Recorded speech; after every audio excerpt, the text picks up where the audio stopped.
ಒಬ್ಬ ಕುಡುಕನಿಗೆ ಒಂದು ಹುಡುಗಿಯ ಪರ್ಸು ಸಿಕ್ಕಿತು. ಅದರಲ್ಲಿ 15,000 ಹಣ ಮತ್ತು ಆಕೆಯ ಐಡಿ ಕಾರ್ಡ್ ಇತ್ತು.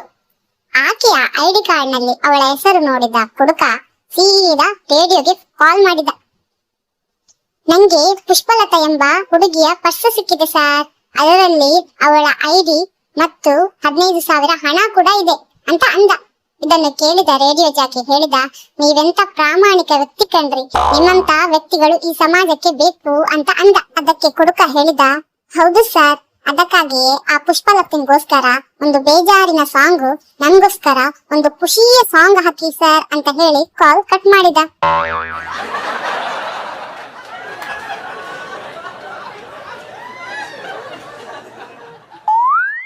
ಗಂಡ ಸೊಳ್ಳೆ ಹೆಂಡತಿ ಸೊಳ್ಳೆಯ ಬಳಿ ಹೇಳಿತು, ಗಂಡ ಸೊಳ್ಳೆ, ನಿನ್ಗೋಸ್ಕರ ನಾನು 100 ಆನೆಯ ದೇಹವನ್ನು ಕಚ್ಚಿ ಅದರ ರಕ್ತವನ್ನೆಲ್ಲ ಹೀರಿ ನಿನ್ನ ಮುಂದೆ ತಂದು ಇಡುತ್ತೇನೆ ನೋಡು. ಹೆಂಡತಿ ಸೊಳ್ಳೆ, ಸರಿ ಸರಿ, ಈಗ ಮಲಗಿ. ಗಂಡ ಸೊಳ್ಳೆ, ನಿನ್ನನ್ನು ಅಂಬಾನಿ ಮನೆಗೆ ಕರೆದುಕೊಂಡು ಹೋಗಿ ಅಲ್ಲಿ ಅಂಬಾನಿ ಮಲಗು ಹಾಸಿಗೆಯಲ್ಲಿ ನಿನ್ನನ್ನು ಮಲಗಿಸುತ್ತೇನೆ ನೋಡು. ಹೆಂಡತಿ ಸೊಳ್ಳೆ, ಅಂಬಾನಿ ಮಲಗೋ ಹಾಸಿಗೆ ಅಲ್ಲಿರ್ಲಿ, ಈಗ ನನ್ನನ್ನು ನೆಮ್ಮದಿಯಿಂದ ಮಲಗೋಕೆ ಬಿಡಿ. ಎಷ್ಟು ಸಲ ಹೇಳಿದ್ದೀನಿ ನಾನು ನಿಮ್ಗೆ, ಪೊಲಿಟಿಷಿಯನ್ಸ್ ದೇಹವನ್ನು ಹೋಗಿ ಕಚ್ಚಬೇಡಿ ಅಂತ. ಅವರ ರಕ್ತವನ್ನು ಹೀರಿ ಹೀರಿ ಈಗ ಅದೇ ಬುದ್ಧಿ ಬಂದು ಬಿಟ್ಟಿದೆ ನಿಮ್ಗೆ. ಅದಕ್ಕೆ ಹೀಗೆ ಬಡಾಯಿ ಕೊಚ್ಚಿಕೊಳ್ತಿರುವುದು ನೀವು.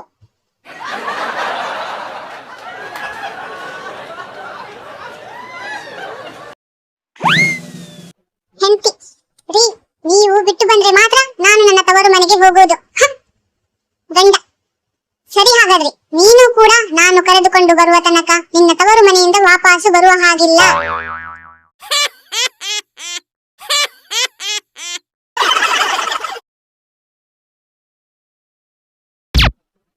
ಹೆಂಡತಿ, ರೀ, ನಾನು ಸತ್ರೆ ನೀವು ಇನ್ನೊಂದು ಮದುವೆ ಆಗ್ತೀರಾ?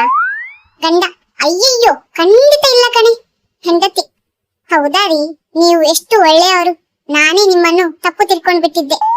ಗಂಡ, ಹಂಗಲ್ಲ ಕಣೆ, ನೀನೇ ಹೇಳು, ಜೀವನದಲ್ಲಿ ಯಾರಾದ್ರೂ ಒಮ್ಮೆ ಮಾಡಿರೋ ತಪ್ಪನ್ನು ಮತ್ತೆ ಮತ್ತೆ ಮಾಡ್ತಾರಾ?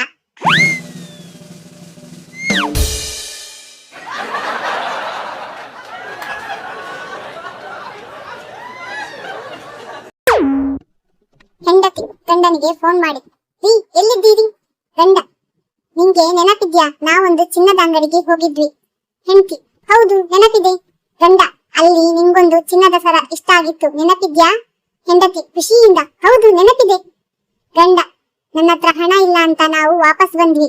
ಹೆಂಡತಿ ತುಂಬಾ ಖುಷಿಯಾಗಿ, ಹೌದು ರೀ, ಬೇಗ ಹೇಳಿ. ಗಂಡ, ಹಾ, ಅದೇ ಚಿನ್ನದ ಅಂಗಡಿಯ ಪಕ್ಕದಲ್ಲಿರುವ ಸಲೂನ್ ನಲ್ಲಿ ಗಡ್ಡ ಬಳಸ್ತಿದ್ದೀನಿ ಕಣೆ, ಬೇಗ ಬಂದೆ. ಹಾ,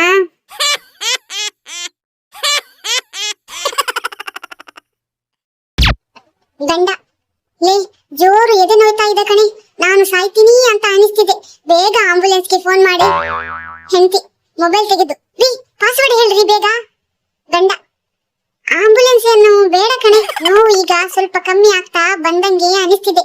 ನಿನ್ನೆ ರಾತ್ರಿ ಚಿಕನ್ 65 ತಿಂದಿನಲ್ಲ, ಅದಕ್ಕೆ ಹೀಗಾಗಿರ್ಬೇಕು ಅನಿಸ್ತಿದೆ.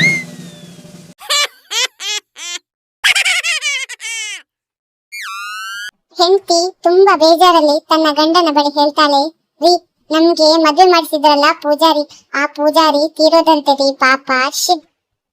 ಗಂಡ, ಅವರವರು ಮಾಡಿದ ಕರ್ಮದ ಫಲ ಒಂದಲ್ಲ ಒಂದಿನ ಅವರು ಅನುಭವಿಸಲೇಬೇಕು ಕಣೆ, ಕರ್ಮ ಯಾರನ್ನು ಬಿಡಲ್ಲ.